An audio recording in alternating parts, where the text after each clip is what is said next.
Yo, yo, yo, yo, yo, yo, here we are with Noisology. A lot of you maybe know me from Gameology, a website that I co-founded with my friend. We talked about how to make games, and we still have a YouTube channel called Gameology Conversation, and in that YouTube channel we basically have a conversation with key members of the video game industry, and that helped a lot of people make better games. So I came up with the idea of making something about noise, basically making music and sound in video games. Not particularly video games. I want to go in other fields to talk maybe about movies and songs. I don't know. Anyways, this channel, Noisology, it's all about audio. And we're going to have a lot of awesome stuff here. We're going to have interviews, conversations with composers, sound designers, audio directors. We're going to have master classes. We're going to have tutorials. I'm going to share some stuff that I know with you guys about sound, about music, about implementing sound into the video games, and yeah, that. So this episode, this first video I'm going to upload is a conversation with one of the amazing composers out there for video games called Wilbert Roget II. He's recently scored Call of Duty World War II, and as soon as I heard that, I was just like, dude, this is awesome. I'm gonna speak to him. I'm gonna find out how the hell he came up with that awesome music. And he's like the kindest guy, the sweetest guy, and meanwhile the most amazing in his job. He is awesome. Thank you so much, Wilbert. I had so much fun talking with you. Let's get into it. Wilbert. First time I listened to your music, it was from Lara Croft and Temple of Osiris. I haven't had the chance to play the game, but the score, I listened to it a lot, and it's amazing. So I was like, this guy is amazing. I hope to hear more about him. And when I found out that you're the composer of Call of Duty World War II, and I was like, wow, I want to hear that game. Unfortunately, didn't have time to play the game until like last month, and it blew me away. I played all of them Call of Duties, and my favorite is Call of Duty 2, and this one recreated lots of great things I loved about that game. And I think the music is a very crucial and unseparable element of that game, which elevates the whole feeling of the story. So it's a little late, but excellent job, man. Congratulations. Well, thank you. Yeah. So, tell me about your childhood. Where did you grow up, and how did you get involved with music? Yeah, so I grew up in Philadelphia, which is like the northeast in the USA. And it's funny, I mean, I'm pretty sure I started taking piano lessons when I was like 4 or so. Yeah. We had gotten this like halfway broken, like upright. It's basically this busted upright piano from the neighbors. They were moving out, and they just kind of gave it to us for like $20 to help them move it in.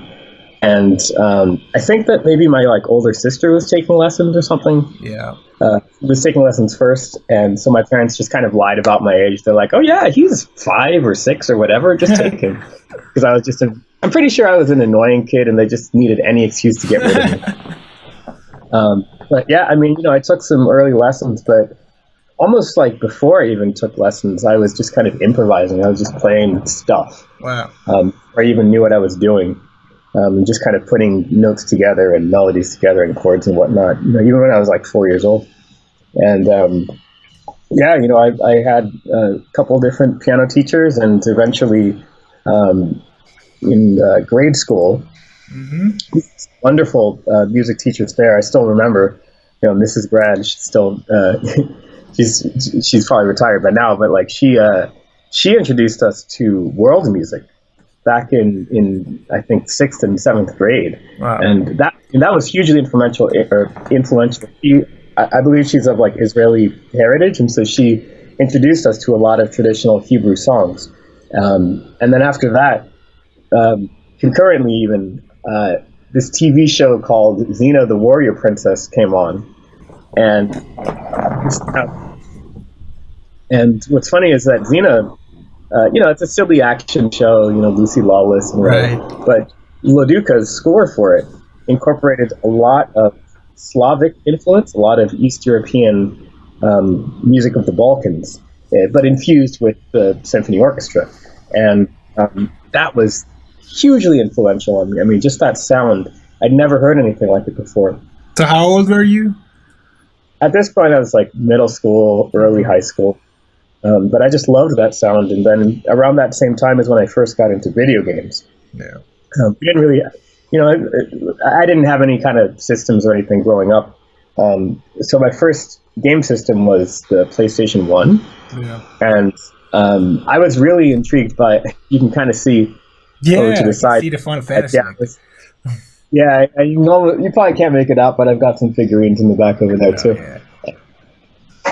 Yeah, I saw some trailers and commercials for this game, Final Fantasy VII, and they were advertising it on TV as if it were a movie. And I just thought, that's the coolest thing ever. I got to get in on this. I've never really been into video games, let alone Japanese role-playing games, but I got to see what this is all about. And I played it, and I remember at the time, I really wasn't hip to film scores at all.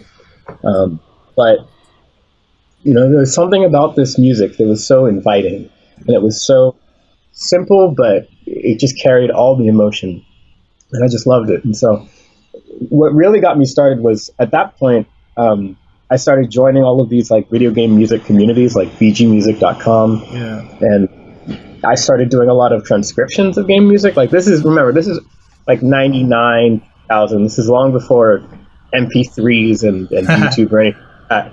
So if you wanted to listen to music, favorite game, you had to get the MIDI file from one of these stories, like BG Music. And guess who was like the nerd in their basement, with like a tape recorder, transcribing note for note all of these movies.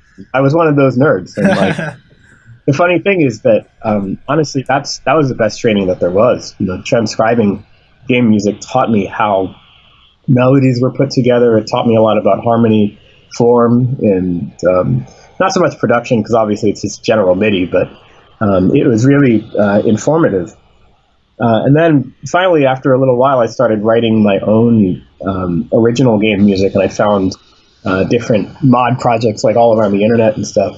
And just like little indie stuff, but this is like, the year 2000 indie, so it was not nearly at the level that it is now. Yeah. And it was what it was. I mean, I wrote a ton of music, and the games never came out, of course, because that's just how it is. But I decided to kind of really pursue that.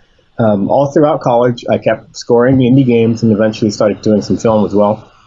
And I went to Yale University, studied music there, mostly history, theory, orchestration, and whatnot. But once I was, I guess, junior year, I joined the Game Audio Network Guild. Now, this was back in maybe 2003, so the guild had just formed. I think I made a joke at the this year that I must be member number like 40 or something, because it's just so long ago. But eventually from that, once I graduated, I kept on sort of climbing the ladder and finding different game audio related forums and reading every single book that there was on game audio. There were two. We had two books, one by Aaron Marks, one by Alex Brandon. So who was your main inspiration in video game music? It was definitely, it depends on the time, because remember, I was writing game music from the PlayStation 1 era to the PS2 era, PS3 era, and now. I mean, initially it was, of course, that Nobuo Uematsu. He did the Final Fantasy VII score. But for a long time, Yasunori Mitsuda is probably my favorite game composer. So back in those days when Michael Giacchino was the composer of Call of Duty, you ever think that you get the chance to score this game? Well, remember, that was later. I mean, the very earliest stuff I was doing, that was the Mitsuda influence, that was the Matsu influence. Hitoshi Sakamoto as well. He was a huge influence, even now, greatly influential to my musical style. And I mean, about Call of Duty, I would say that it was maybe midway through college, maybe at the end of college or later, that I even discovered Call of Duty. Yeah. And also his other scores for like Medal of Honor and Jurassic Park. Yeah. Yeah, I think at first I was just blown away about, anyone using a full live orchestra for a video game. I mean, remember, this is PlayStation 1, at least for the Lost World and I think Medal of Honor. I'm not sure about Call of Duty. But, PS2 happened and Call of Duty sort of became the game. And once again, these brilliant sounding scores recorded in LA with like the best film music players, and it just kind of blew my mind. The funny thing is, I didn't necessarily think that I would ever have that chance, but I did. I mean, this is so cheesy that I liked the music so much that I remember I wrote so many little, what you would call model compositions, quote unquote. Mm-hmm. It's basically where you're writing in the style or the form of like another composer or a genre or whatever. And I wrote so many sort of model Call of Duty, Medal of Honor, and so these sort of like military heroism kind of pieces. Yeah. Mostly just like in sketch form. Like, I would just get some idea and I would physically write it down in my sketchbook.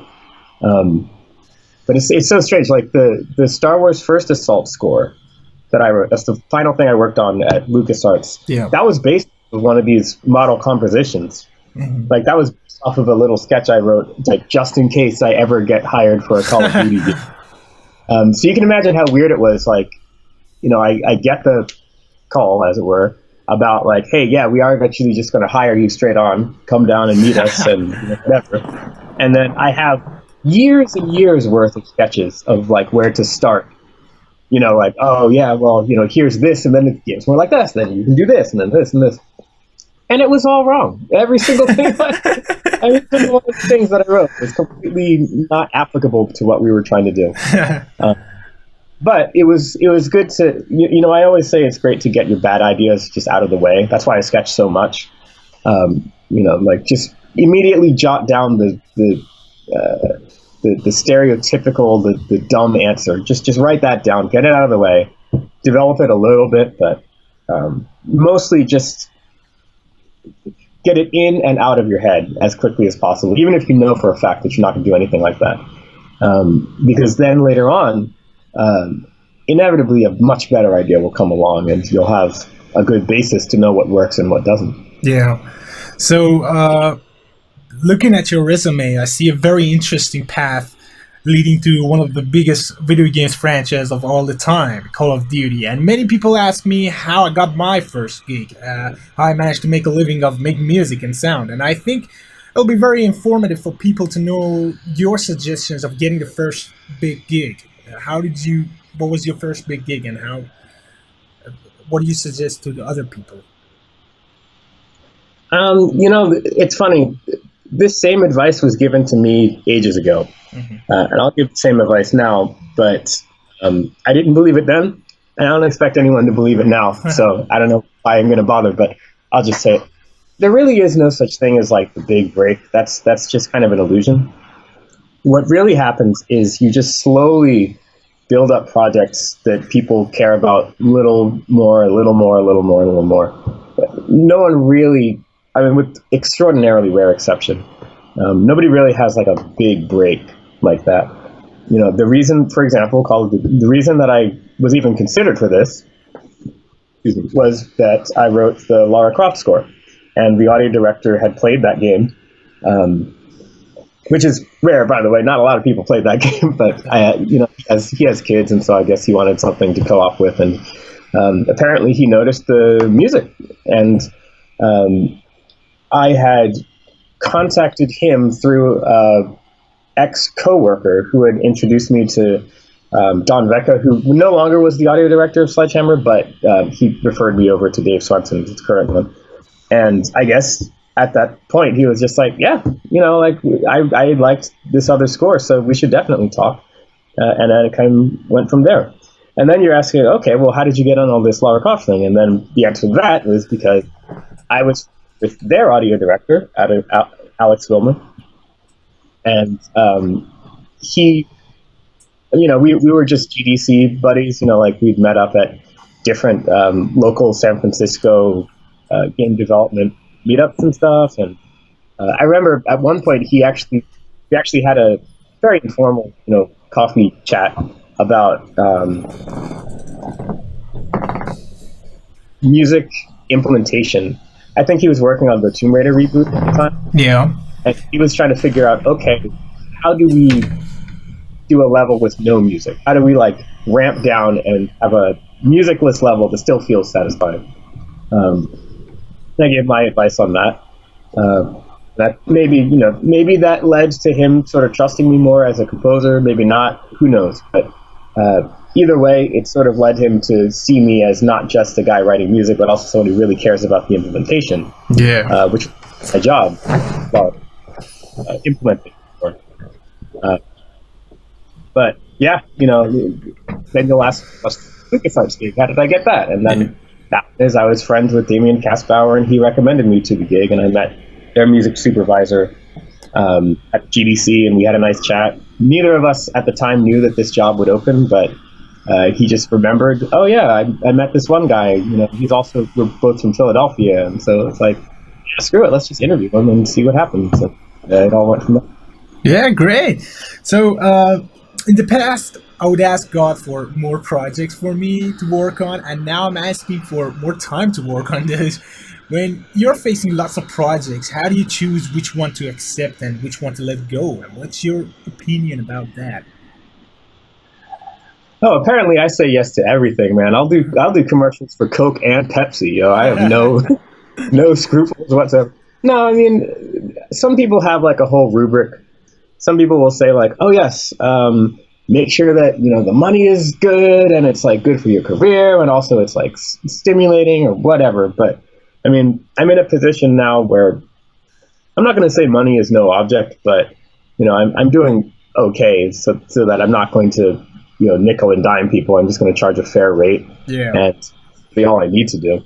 And as far as the project being satisfying, I mean, I rarely get approached by people with projects that I just straight up don't want to do.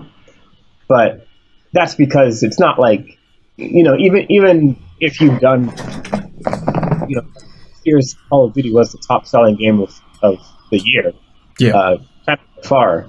And then even before that, Old Republic, that was the top seller of the year as well. But it doesn't necessarily mean that people are going to beat down your door. I still have to reach out to developers, if I'm interested in working with them. And I think that, first off, that's a very good thing, because I'm only going to reach out to people that I really want to work with. I mean, I think I told the story.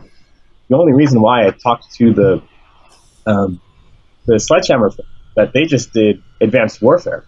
Mm-hmm. And I played that, and I loved it. I loved the cinematics, but most importantly, I loved the sound design. It's such a huge leap from what they were doing on the previous titles, that I just said, I got to at least try. I got to do something to get with these people.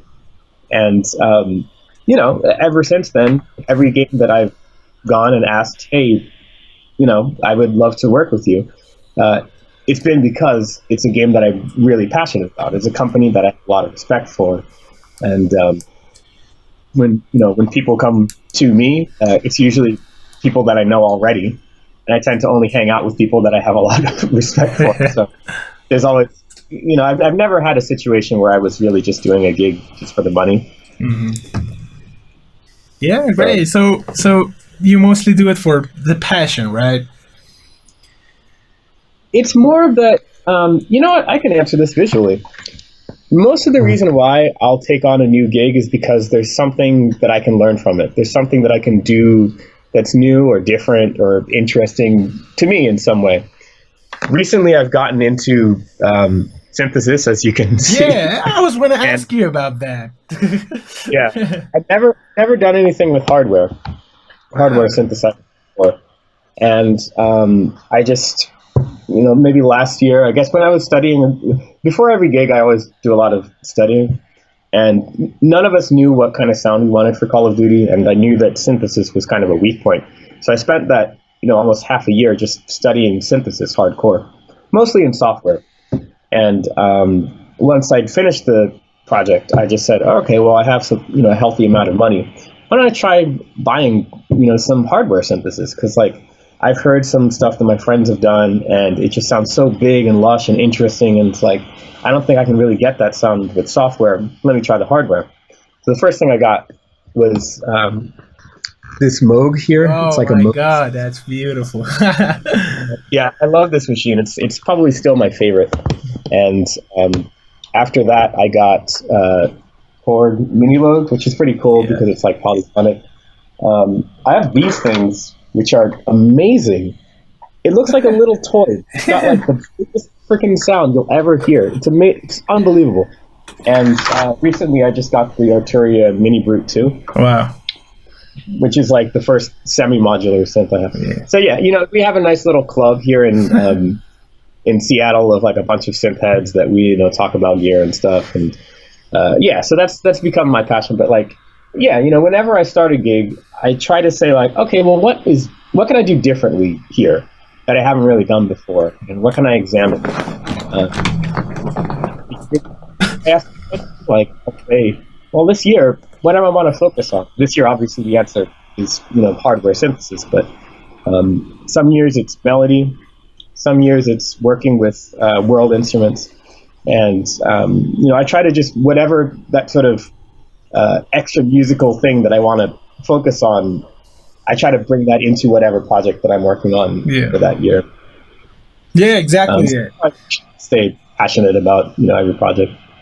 Yeah, I'll do the same. I'm not a Santur player, but I found an old Santur in my home, and I'm just doing sound design with it. If you can see it right here, look how dusty it is. I don't have video. Your thing doesn't show it. Oh yeah. You can see it later. Yeah. That's right. But you can hear the sound. Right. So, wow. Will you come up with memorable themes for each game you work on? How do you approach creating these themes and motifs? Oh, well, first off, thank you. Wow, Call of Duty is still in my head. I remember. It was just 1 week I was humming it like. At this party thrown by like a famous film composer who also teaches, I think, at USC. And so like all of his students and stuff went to this like barbecue, and I crashed it because with another friend of mine. And anyways, I met this one woman, and she's like, "Oh, you did the music from Call of Duty! Oh, I love it so much!" And she proceeded to sing the not just like a little bit of the melody, but like the whole thing. Yeah, I can do that too. Still going the whole thing. All right, cool. Well. All right. But there is a method to the madness. So I would say there's sort of two things that I do. First off, well, maybe three. First off, there's no shortcut, really. That's all there is to it. It's not like there's some magic whatever. It's just, every theme I come up with, it's only because I've just came up with a basic idea and just like walked around the apartment nonstop, just humming. I'll try it this way. I'll try like moving this note here. I'll try like, maybe if I move the whole thing back an eighth note, or maybe if I move forward an eighth note, and it's just every possible permutation until I come up with something that really sticks. Some tricks I use are, writing it down at night, or just like trying to put it in my memory, but not even writing it down at all. And then just in the morning, whatever I remember, I'll go with that. Because like if I, often you'll come up with stuff that you think is a good idea, but it's not really memorable. But if you remember it later, then it is memorable, or at least what you're remembering is memorable, if that makes any sense. Yeah. You see what I mean, though, yeah. Right? The only other advice I can give is that I think, and this is me being a little bit, whatever, but I think every composer should sing. Every composer should learn how to play some keyboard instrument.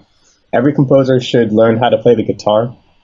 And every composer should at least try to learn some other instrument besides piano and guitar and voice to a good level of quality. And the reason why is that, guitar and that other instrument thing, that's so that you can honestly just save money. It's so that you can get ideas down at a reasonably good quality without having to rely on other people. Yeah. I do think you should try to hire as many people as possible as your budget permits, but there's times when you just don't have the time or budget, or you don't want to bother people with like a small gig or something. And so if you can do it yourself, then great. Yeah. Keyboard skills are important for using a DAW. I play everything I do, all of my mock-ups, it's all a performance. It's all me hitting record and playing every single part. I really don't copy paste almost at all. So even if it's something like it's just a straight up double of, like whatever, I'll just play it twice. Yeah. That's what gives it that organic orchestral feel. Yeah, I think you shouldn't try so hard to come up with an idea. I mean, last month I was working on this. I was still working on this game that I needed a motif for this character, and I was struggling so hard to come up with something. And I told my friend, "Dude, I'm fucked. I have no idea what to do here." And I was going to the bathroom, and he said, "Why don't you try coming up with an idea while you're taking a shit?" Something came up to my mind, and I just recorded on my phone, and exactly humming a tune is just exactly works, and that later on became the motive, and it was a very sad piece of music too. So there's something hilarious about that mental image, but I can do you one more. So right here, right, waterproof Post-it notes. I keep these in the shower. Waterproof Post-it. And so when I'm taking a shower and I just come up with some idea, I write it down here. Do you record on your phone? I don't really do that. I know a lot of people do. That's embarrassing, right? My biggest fear is someone going through my phone and hear those me yeah, stupid. But it works. Try it sometime. I know a lot of people do that, and it's actually a great tool. But for whatever reason, I just don't. Because I'm a pencil and paper guy. I guess my whole thing is that if it's in pencil and paper, that's completely just idealistic. It's not physical in any way. There's no sound. It's just a representation of sound. So it can be anything.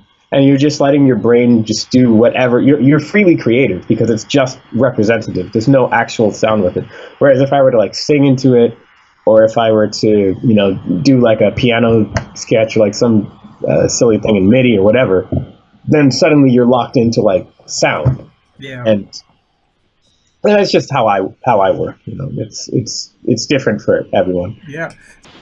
Yeah, so the question is what is my daily or you're the first thing you wake up, and it's kind of cheesy, but I ask this question because I know it'll have positive effect on fresh starters. Because if you do some lazy, stupid thing in your day, as other people do, they will say, "Hey, I do that shit too. Maybe it's possible for me to be the next Wilbert Roget."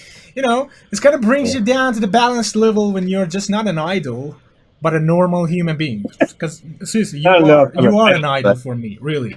And opposite of that works too. I like you do some amazing thing each day, and that would inspire someone to do more in his or her life.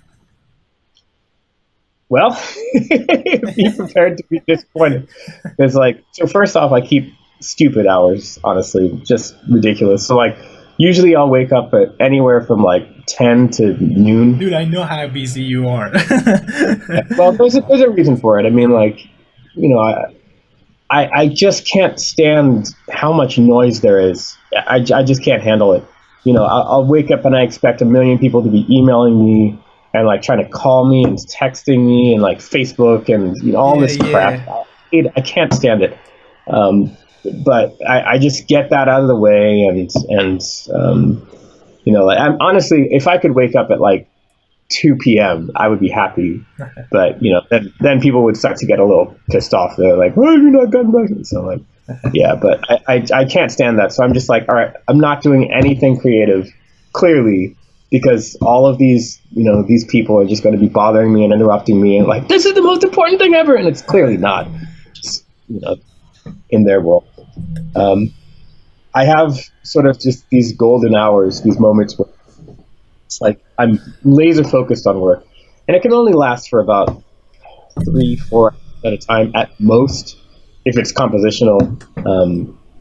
Mixing and especially orchestration, I can go much longer, but usually it's just 1 to 4 hours where it's like I'm laser focused on work and doing just that in those spurts. And then I'll be interrupted by some dumb crap that again, someone emailing me like, we need blah, blah, blah, blah. And I'm like, well, maybe if you didn't interrupt me, then that's it. But yeah, that's basically it. I tried to try to stay healthy. So I'm like, yeah. There's like a running gag on this TV show called Arrested Development where it's just like, what's the most important thing? And the answer is either family or breakfast. Maybe is the most important. And it's, I'll eat and shower and stuff. And then it's like, okay, now deal with everyone else's crap. And then finally, once I have some time to myself, I'll actually start working. But by that time, it could be like 2 p.m. Or some crazy, and then I just kind of chip away at things as the day goes on. I mean, usually my best hours, honestly, are, and this really sucks because it's like 2 a.m. to like 6 a.m. Or if it's, if I'm like on a crazy deadline and I'm only sleeping like 3 to 5 hours a day, then it just kind of continues from there. But really late at night, it's quieter outside, and people aren't just milling about and dithering around, wasting time. Yeah. So when do you go to sleep? 6 a.m., 7. No, I can't work at night, man. Yeah. So everyone's different, Yeah. What's your DAW? And tell me about the plugins and toys you use to make music.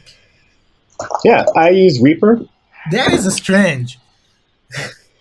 Because I've worked with Reaper, and but I've never seen someone, I never guessed that someone working at Call of Duty used Reaper. So what's the selling point of that software for you? Well, first off, I'd like to point out that actually a lot of people working on Call of Duty use Reaper. Like a lot of the sound design team. Oh yeah. A lot of them either use it as a primary DAW or as like a secondary DAW for different tasks they want to do.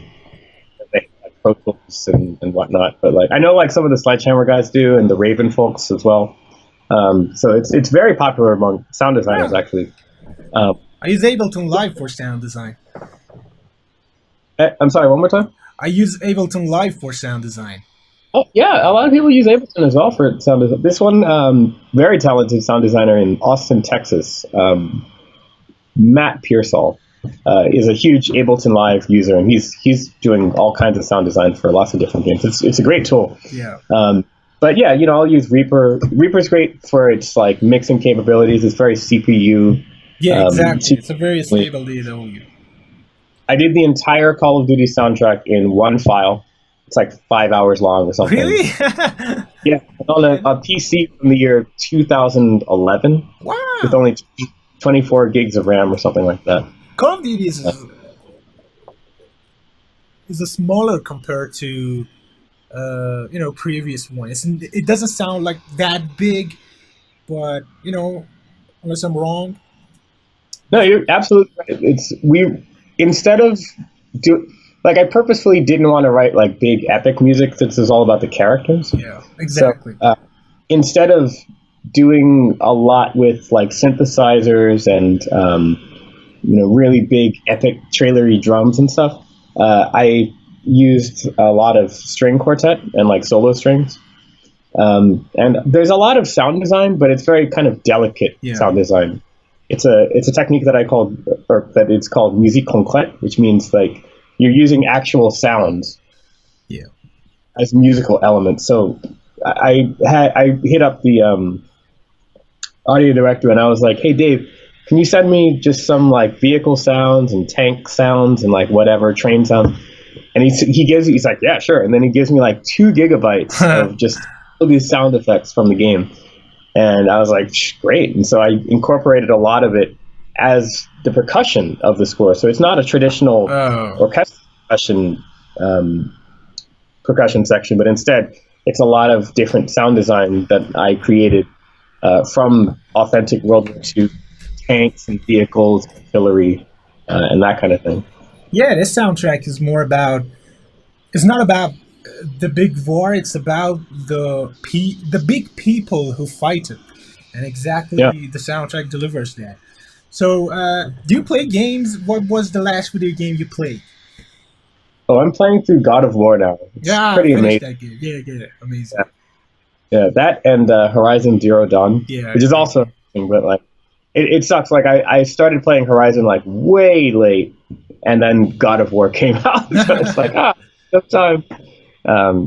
So yeah, I don't really have a lot of it kind of sucks, man. Like I've only been able to actually play games like a few hours a week the last several months because it's just been so incredibly busy. Yeah, Last I know. several years, which sucks because like I'm also a huge fan of like Bloodborne and like the Souls series. Like Dark. Those take time.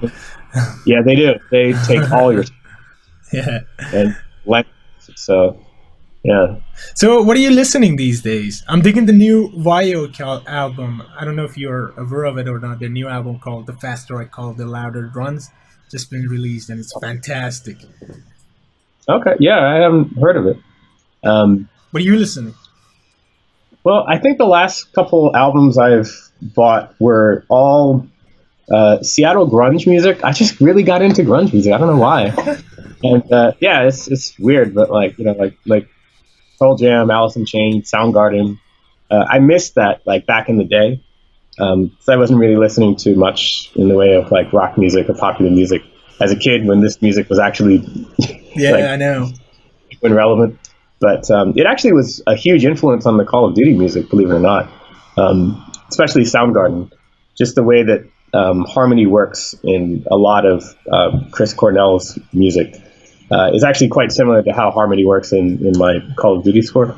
Yeah. But other stuff, I just discovered MIA, who's this like rap artist. I'm pretty sure she's British, but she's out of India. I think she grew up there and then moved to London or wherever.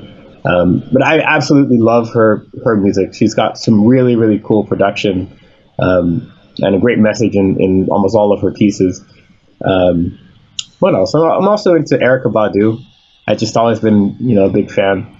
And yeah, film scores as well. I grabbed film scores. I love Marvel.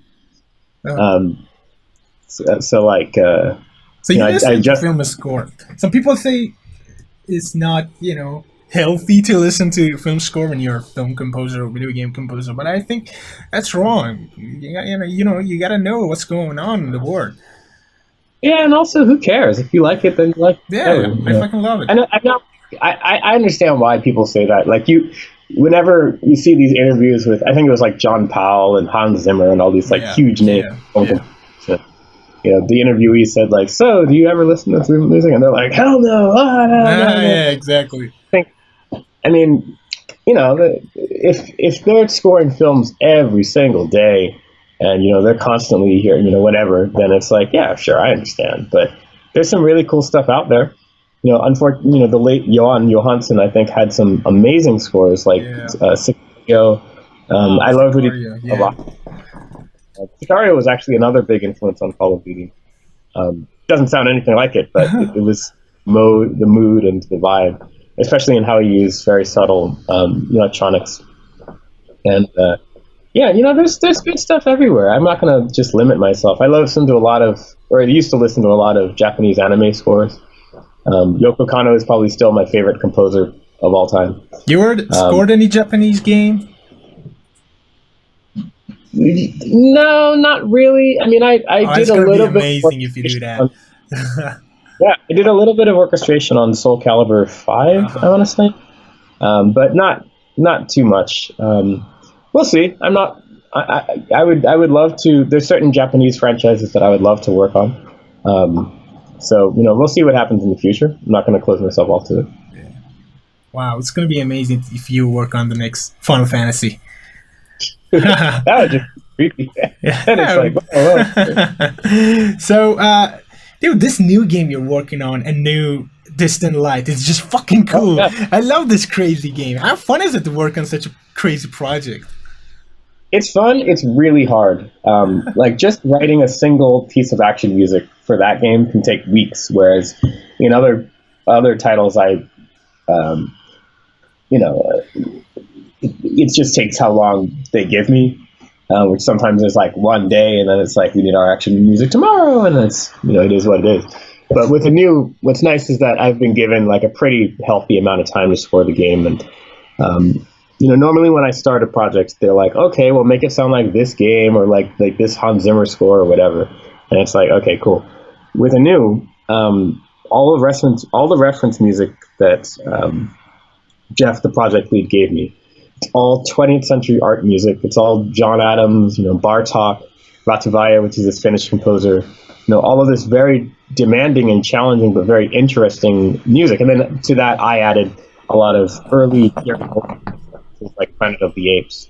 Yeah. Like Jerry Goldsmith Planet of the Apes, which, by the way, was probably the only 12-tone film score that I've ever heard. But it's amazing. And also a lot of Debussy. There's a lot of Debussy in there, but played through synthesizers. So it's like... Yeah, I was wondering if you use those Moog synthesizers in this game. Not much, because I've been working on this game since 2015. Wow. And I only had all of this stuff recently. Just the last couple months. So I don't really use it too much, and also it's not super relevant. Like we made a hard decision early on not to try to sound modern or like hip. Like it's not a hip score at all. It's unique and new in that it's very throwbacky and just weird. And the way Jeff encourages me is he says, look, write for this project the stuff that you'll never get away with on anything else. and that's kind of been the guideline, which is, and it's great because I get to experiment with every single cue. Every piece I write for it is very custom. It's very, I really take my time with it and try to do something special to me and also hopefully to listeners. It's a very emotional game, but at the same time, there's not a single word of dialogue, and there's really not much text either. So you have to sort of figure out the story from the environmental storytelling and the music. So music is actually important. Like I have to be very careful about how I'm using different themes and how I'm using just texture and callbacks to other things in order to like suggest this, that, or the other, and kind of tell the story through music, because that's really all you get. And that's sort of one of the beautiful things about it, that music is something very special and important to the game. Yeah. It's a very strange game, I think, that requires a strange music. So what kind of software synthesizer you're using? I use a lot of Contact. That's kind of the main thing that I use. I use Hollywood Strings and Hollywood Brass, which are East-West play engine, and Cineperk for percussion. That's it's pretty good. I mean, it's Dennis Sams did the recording, and he's one of my favorite recording engineers of all time. He recorded all of your favorites from like the 1990s, like Back to the Future and all that. So he's a huge big deal. So when I heard he's doing a sample library, I was like, yep, buying it.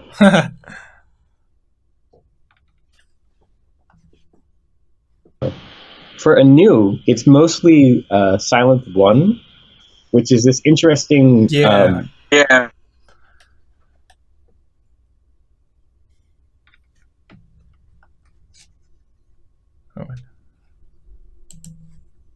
You're always like tempted to do something too modern for this project, so I kind of tried not to use it too much. But and then same with another synth called Serum, which I don't think I use at all. Maybe just like one patch that I used at some point. But Serum is like extremely modern, and again, that's not really the vibe we're going for. I started using this Moog Sub Fatty, which is this that first hardware synth that I bought. But yeah, I think that's it about with all the synthesis. It's mostly, I don't really do too much with full-on synths. I like to do more like sound designy stuff, create sounds out of other sounds. So, for example, one of the main instruments on this is a steel drum, but it's kind of been filtered in a certain way, and I use these certain delays and timbre shifts and whatnot, so it sounds alien and interesting. I also have a violin saxophone combo, where I took the samples of, Yeah. but then I kind of I basically have it play back with the dynamics and the vibe of a violin. It's hard to describe, but I use it throughout the score quite a lot, and it has a very unique and interesting that and an entire section made out of white noise. Yeah. Which is cool. Well, it's the second string section, but it's nothing but white noise. Yeah. Which is pretty fun to use. Yeah. Use I use a lot of WWII plugins. Yeah. Zebra is my favorite. Zebra is like a toy for me. As much as I enjoy playing video games, I enjoy working with that. I made a lot of patches there. Maybe send them to you. Work with WWII. I think WWII is the closest sound you can get to analog synthesizers. Those are amazing. Oh yeah. So Viva VST is great as well. I don't use because I just can't spare the CPU, because apparently it's a huge CPU hog. But I've heard it's almost. Yeah. Thank you, Will. You're an amazing guy, and your music is always full of emotions, and your personality and your work is always a source of inspiration for me. I enjoyed talking to you, and I wish you the best in your career, because you are the best. Well, I don't know about that, but thanks so much, man. And it's great Thank you so much. Yeah. See you later.